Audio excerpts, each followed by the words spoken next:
So, a common mistake that you can make is thinking that the effects of narcissistic abuse sail away as time goes by.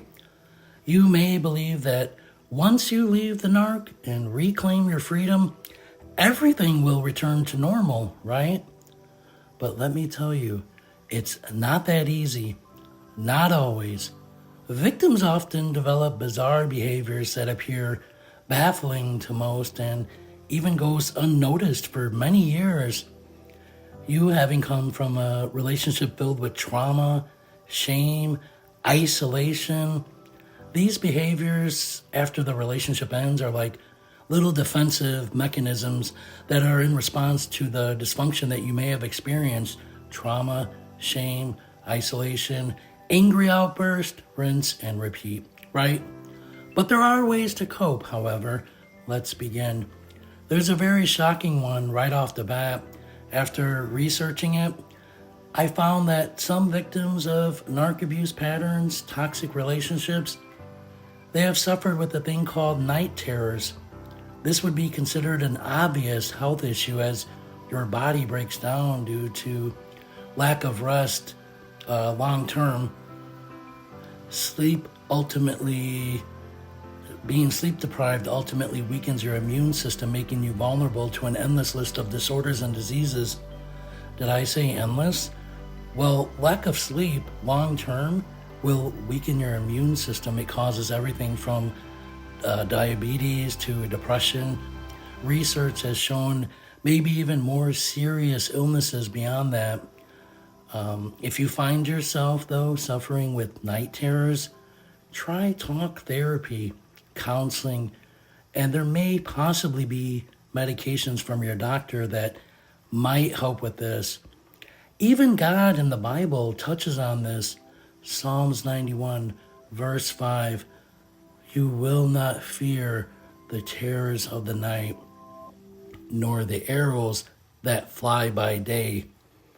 So this here is a declaration of confidence to trust in God's protection, meaning we will not be controlled by fears of the night or anxieties that lurk in darkness. Moving on from that, there are reports of people talking in circles after they've been through a narc relationship. After my research, I discovered several famous doctors online that refer to this phenomenon. You might find yourself talking in circles to avoid direct answers or direct conversation. It's like you're walking on eggshells all over again. But again, this is just a way of protecting yourself from confrontation because in the past, with the narcissist, any small thing you said could have been twisted or used against you for a long-term fight or some drama. So instead of answering questions directly, you talk around them to avoid potential conflicts. Now, going forward, just listen closely. Focus on confidence in your voice by practicing direct communication in a safe space. I know it sounds silly, but you could practice even on a pet if you have a pet, or just practice in the mirror for a few minutes. Now, having said that, though, I have to warn you, if you talk in the mirror, don't do it too long. Because believe it or not, there's hallucinations that occur when you stare into a mirror too long. I'm not kidding around. I recently found out about this, and you could start seeing weird things in the mirror. I know I'm a little off track, but bear with me here. If you do it long term, like I believe it's over 10 minutes, you'll see different faces that come in the mirror, not yours. It's called the Troxler effect. I might be wrong on that, but I'm pretty sure Troxler is the word. So just try to keep it under a few minutes, I would say, just to be on the safe side. But what it should do is help you build confidence by practicing direct and clear and concise communication. It'll help you if you do it a little bit every day. So try it with a pet and try it in the mirror, but in moderation. You don't want to see weird things, right? Another oddball behavior that has come up recently through my research is nail biting, or simply just picking at your fingers and nails for an excessive amount of time. Now, this may come and go throughout your life, but just try to make yourself aware of it at least. becoming aware of these habits, recognizing them, that's half the battle right there. And next time you're out with friends or family, for example, they can help you take notice if you start to do that and recognize it when it's happening. This might lead you to slowing down or stopping in the future even. Now, another one is what's called binge eating. I'm sure everyone's familiar with that, or diet restriction. After experiencing narcissistic abuse, you might use food as something to deny yourself or something to indulge yourself. Now, when I go through a hard time, I don't know if I should tell you, but unfortunately, I'm guilty of emotional eating. When I have a bad day, I'm just ordering a giant pizza and I'm getting ice cream. Sorry, not sorry. But what I've discovered is the key here is there's 7 days in the week. Just try to be good for 5, say. So you can eat like garbage 5 days a week and then just have the weekends for yourself. You want to aim for moderation in the future. So, if you're good for 5 days, you can have 2 for yourself. Now, another thing that comes up through my research is spending money, shopping. So often people shop to just fill an emotional void and distract themselves. And, sometimes it actually works short term. I enjoy it myself. I mean, it's not that really a big deal, but as long as it's not threatening your home or your food source, it's not the worst thing in the world. But that temporary high can quickly turn into financial ruin if you're not careful. So you must be very cautious. After you get that initial rush of adrenaline of buying new things, try to just delay purchases if at all possible. I mean, obviously, unless it's food or clothing, for example.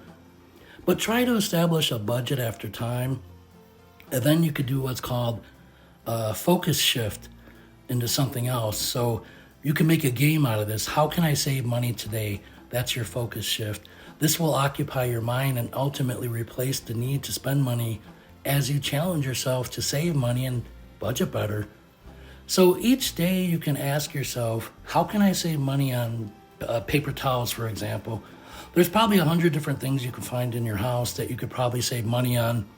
Do you really need 909 pair of shoes? I'm just kidding, but maybe you could take some back and save money that way. This could become a game, and I like to call it a focus shift. So that energy that you have to spend, you could focus it on saving money. Eventually, after the initial traumatization from a horrible relationship, give yourself some mercy. Spend a little bit. I understand. And then finally, my research has shown the not so serious habit of surviving a narcissist relationship. And what I call this is being overwhelmed. And so, like, if you're standing in a line at a grocery store, say Walmart, and you have like 3 items and the guy in front of you has 99, so they let you go in front of them, this could be overwhelming and it could make you extremely nervous because they're behind you.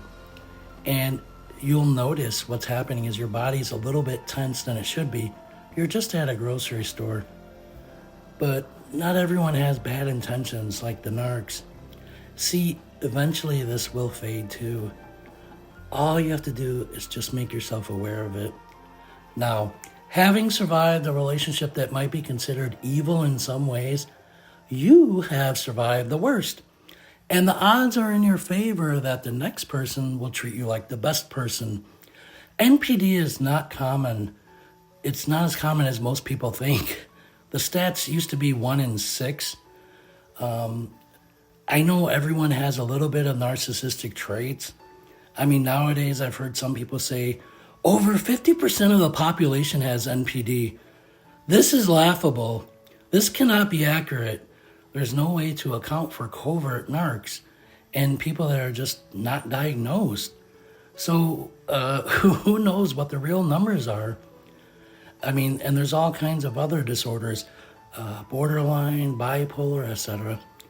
So if you want to avoid a toxic relationship in the future and protect yourself, just maintain your support system, your friends, your family, your therapist.